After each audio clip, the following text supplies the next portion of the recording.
Namaste for TV9 News. This is Priyanka Deo.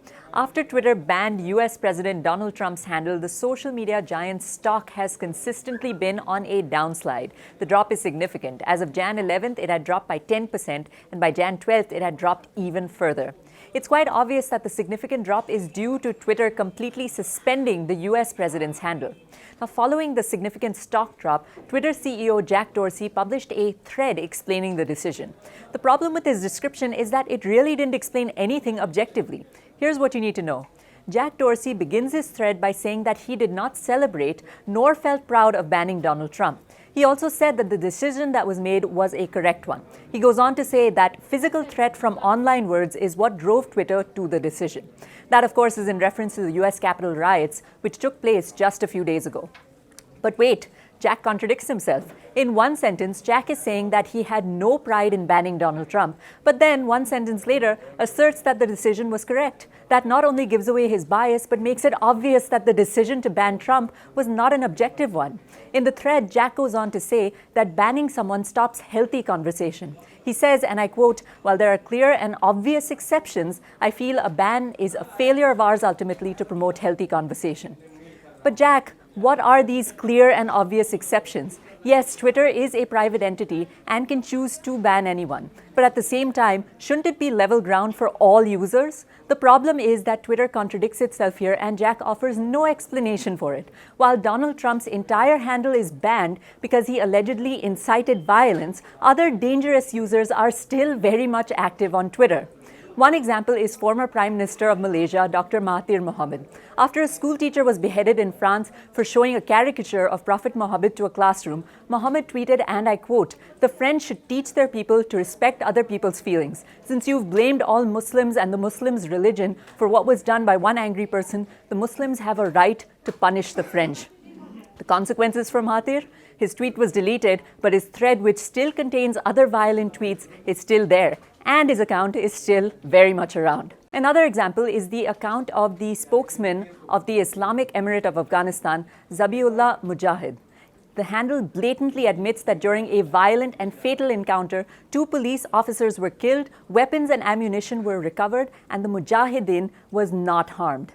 By the way, I called this account out on my personal Twitter and was promptly blocked by it. Yet another appalling example is the verified account of Hussein Heydari. He tweets, and I quote, "Not a fan of Hitler, but if the free breathing of Jews is valid, then the genocide of Jews is also valid." This account is still verified and still very much active on Twitter. Coming back to Twitter CEO Jack Dorsey's thread, he goes on to say that if people do not like Twitter's rules and regulations, they're free to go elsewhere.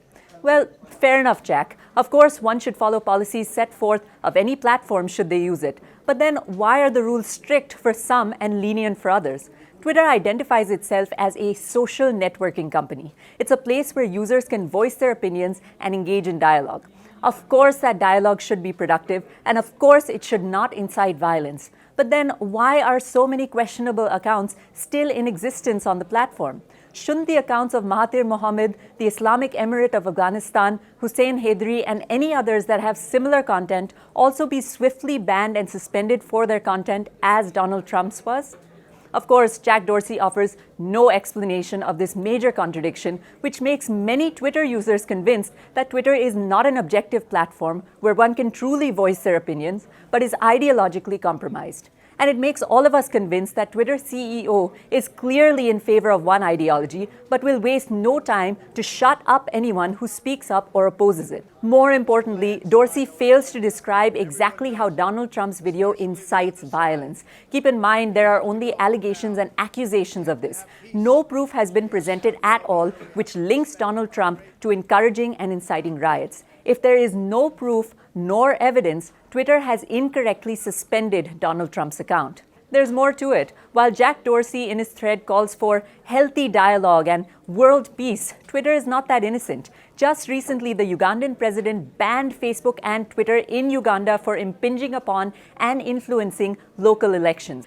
Uganda has alleged that its officials were being censored ahead of the elections. After making the move to ban Twitter and Facebook, the president of Uganda has said, and I quote, "These platforms should be used equitably. If you want to take any parts, then you can't operate in Uganda because Uganda is our country. We can't accept them referring to social media platforms, to decide who is good and who is bad." Perhaps it's time that India follows Uganda's lead and bans Twitter and Facebook for their contradictory and ideological actions. Especially with the lack of tech and privacy regulations in our country at present, big tech is not hesitating to play God on all of us users and doing so subjectively and unfairly. That said, it's important to note that the Twitter CEO has been far from objective in his explanation. He's not clearly answered the real questions that the world has for him at present or his platform. Dorsey has failed to comment on the subjective policies of Twitter.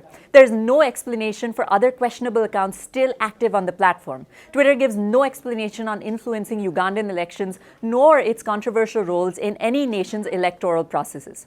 Furthermore, Dorsey has not offered an explanation for people questioning Twitter's compromised ideology. The Twitter CEO has also failed to provide objective proof or evidence for Donald Trump's handle getting banned. Instead of answering the real questions that the world has for him, Jack Dorsey has chosen to be vague and non-transparent for Twitter's questionable actions. If anything, this only makes us question the platform even more. For TV9 News, this is Priyanka Deo, signing off. Namaste.